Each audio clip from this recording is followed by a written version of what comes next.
மறைந்த முன்னாள் பிரதமர் நேரு எடுத்த தவறான முடிவால ஜம்மு காஷ்மீரோட பெரும்பான்மையான பகுதிகள் தொடர்ந்து பாகிஸ்தான் வசம் உள்ளதாகவும் இன்றும் அதற்கான விலையை நாம கொடுத்து வரோம் அப்படின்னு தமிழக ஆளுநர் ஆர்.என். ரவி விமர்சனம் பண்ணியிருக்காரு.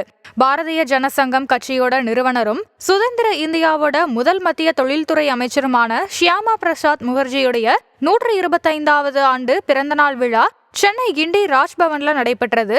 இந்த விழால சிறப்பு விருந்தினராக ஆளுநர் ஆர்.என். ரவி கலந்து கொண்டு உரையாற்றினாரு. அப்போது பேசிய அவரு, காஷ்மீருக்கு சிறப்பு அந்தஸ்து அளிக்கப்பட்டதை எதிர்த்து தன்னுடைய மத்திய அமைச்சர் பதவியை துறந்தவர் ஷியாமா பிரசாத் முகர்ஜி அப்படின்னு புகழாரம் சூட்டியிருக்காரு. நாடு ஒன்றிணைய வேணும் அப்படின்னு போராடி நாட்டுக்காக உயிர் நீத்த ஷியாமா பிரசாத் முகர்ஜி குறித்து தற்போதைய தலைமுறை படிக்கணும் அப்படின்னு அறிவுறுத்தியிருக்காரு.